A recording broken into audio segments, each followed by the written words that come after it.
রং, রীতি আর লোকজ শিল্পের ঐতিহ্যে নববর্ষ বরণের প্রস্তুতিতে ব্যস্ত জাহাঙ্গীরনগর বিশ্ববিদ্যালয়ের চারুকলা অনুষদের শিক্ষার্থীরা। প্রায় 6 বছর পর বড় পরিসরে বৈশাখী শোভাযাত্রায় ফিরছে এই ক্যাম্পাসে।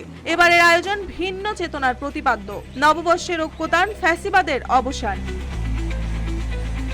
ঈদের ছুটির আমেজের মধ্যেই জাবির চারুকলায় শুরু হয়েছে বৈশাখ বরণের উৎসবের প্রস্তুতি। চারুকলায় প্রতিটি কোণায় শিল্পীদের কর্মব্যস্ততা। কেউ কাগজ কেটে বানাচ্ছে মুখোশ, কেউ শোলা দিয়ে তৈরি করছে হাতের মুষ্টির প্রকৃতির একতারার প্রতীক। কারো হাতে রং তুলি, কেউ বা মাটির সরায় ফুটিয়ে তুলছে বাংলার লোকজ নকশা।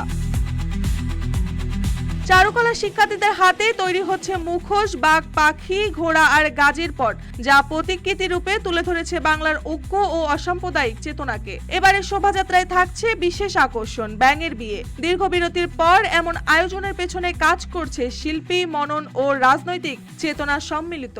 আমাদের এবার মোটিভ হচ্ছে শিক্ষার্থীরা বলেন, আমরা এই শোভাযাত্রার মাধ্যমে অসাম্প্রদায়িক বাংলাদেশের বার্তা দিতে চাই। গাজীর পটের মতো লোকশিল্প তুলে ধরে বোঝাতে চাই বাংলার সবাই এক। হিন্দু, মুসলিম, বৌদ্ধ, খ্রিস্টান কিংবা আদিবাসী, এই বাংলায় কেউ আলাদা নয়। আমাদের সমর্থন, তাদের প্রতি সহানুভূতি। অভ্যুত্থানের মধ্যে দিয়ে একটা নতুন বাংলাদেশ বিনির্মাণ করার সুযোগ পেলাম। চারুকলা বিভাগের সভাপতি মোহাম্মদ শামীম রেজা বলেন, নববর্ষের ঐক্যতান, ফ্যাসিবাদের অবসান, এই প্রতিপাদ্য আমাদের শোভাযাত্রার মূল কথা। আমরা চাই বাংলাদেশে যেন আর কোনো নতুন ফ্যাসিস্ট জন্ম না নেয়। নতুন বছরের প্রত্যাশা একটা, নতুন গণতান্ত্রিক ও মানবিক বাংলাদেশ। নববর্ষের অনুদান প্রসঙ্গে তিনি বলেন, আসলে আমরা নিজেরাই অ্যাপ্রোচ করিনি বলে সরকারি অনুদান আসেনি। বিশ্ববিদ্যালয় যদি উদ্যোগ নিত, হয়তো সংস্কৃতি মন্ত্রণালয়ের সহায়তা মিলত। তবে যারা কাজ করেছে তারা মানবিক দায়বদ্ধতা থেকেই করেছে, কোনো আর্থিক লাভের জন্য নয়।